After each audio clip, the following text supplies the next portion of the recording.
cold December night in Belfast, £26 million disappeared. No alarms, no gunfire, no arrests, and no answers.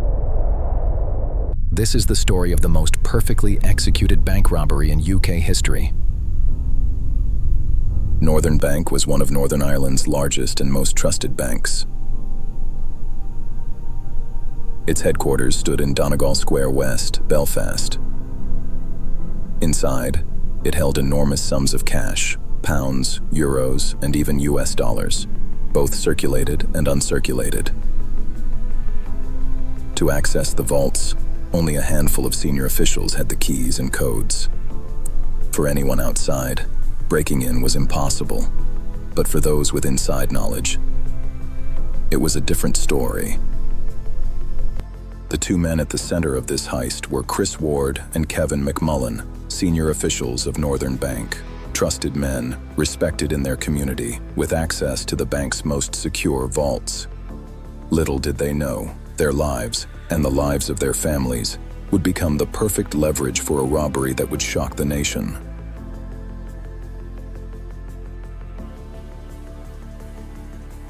The operation was meticulously planned over months. The criminals studied every detail, the bankers' daily routines, their family schedules, and their travel patterns. They acquired authentic-looking police uniforms, radios, and forged identification. They arranged getaway vehicles, escape routes, and the logistics to move millions of pounds of cash without detection.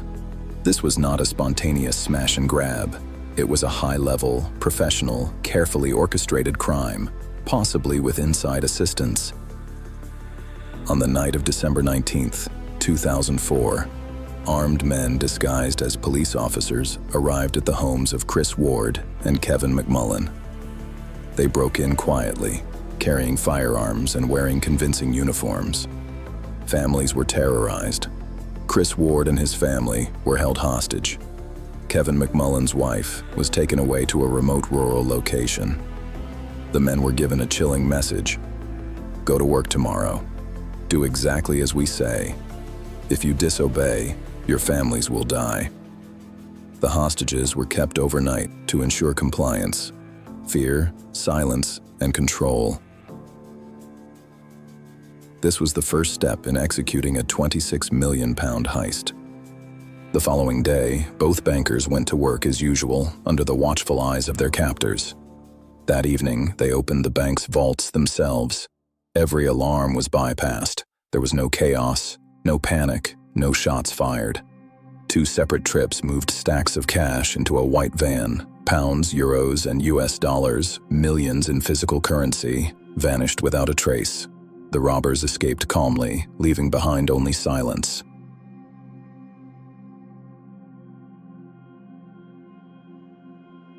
The total haul amounted to roughly £26.5 million.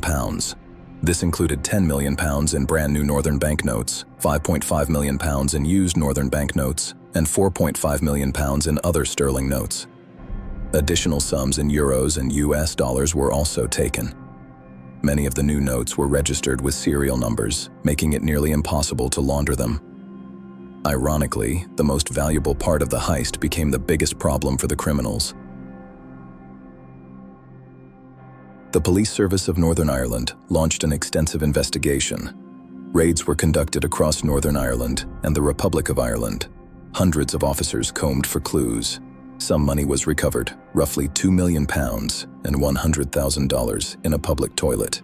But most of the loot disappeared forever. Investigators suspected that some recovered cash may have been deliberately planted to mislead them. Despite these efforts, the identities of the main perpetrators remained a mystery.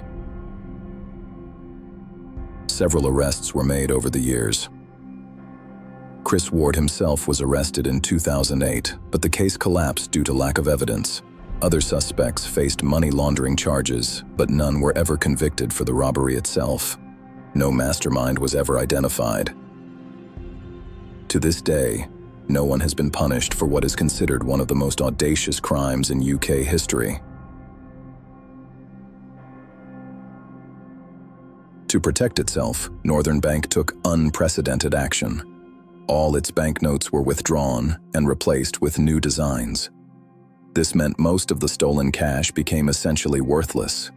In doing so, the bank erased hundreds of millions of pounds of old currency, a historic move in banking history.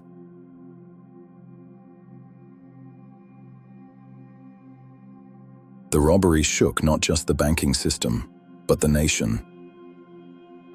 Northern Ireland was in a delicate phase of the peace process. Accusations flew between political parties, the investigation strained relations between governments, and the public's trust in financial institutions was deeply shaken. Even today, questions remain. Who planned this robbery? Who helped from inside? Where is most of the money? Are the perpetrators still free? The answers are unknown, and perhaps unknowable. This is the Northern Bank robbery, one of the most perfectly executed and unsolved.